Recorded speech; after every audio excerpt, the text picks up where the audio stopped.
Bienvenue dans cet épisode d'Architectour, le podcast qui vous emmène au cœur des plus fascinantes structures architecturales de France. Aujourd'hui, nous nous embarquons à la découverte d'un édifice dont le mérite ne tient pas seulement à sa beauté, mais aussi à son audace technique, la Tour Saint-Jacques à Paris. Érigée entre 1509 et 1523, la Tour Saint-Jacques n'est pas qu'une simple tour. Ce clocher solitaire, vestige de l'église Saint-Jacques-la-Boucherie, nous transporte dans le Paris du début du XVIe siècle. Avez-vous déjà remarqué comment cette structure surplombe fièrement les toits de la ville, tel un phare identitaire du style gothique flamboyant?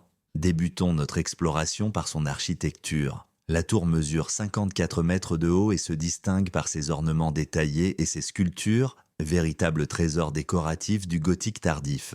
Ses arcs-boutants et ses pinacles, tout en dentelle de pierre, témoignent d'une époque où l'architecture touchait à son apogée en termes d'artisanat et d'esthétique. Mais la Tour Saint-Jacques n'a pas seulement inspiré architectes et artistes. Au carrefour des routes de pèlerinage vers Saint-Jacques-de-Compostelle, elle était un point de départ spirituel.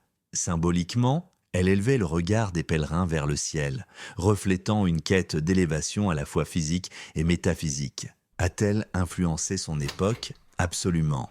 Elle reste un témoignage de la transition entre le Moyen-Âge et la Renaissance. Une époque où l'on commençait à regarder vers l'avenir tout en vénérant le passé. Intensément restaurée au XIXe siècle par Haussmann, elle survit comme un phare historique dans un Paris en pleine transformation. Aujourd'hui, la Tour Saint-Jacques est bien plus qu'un monument. C'est un rappel ancestral de la persistance de l'histoire au milieu du tumulte de la modernité parisienne.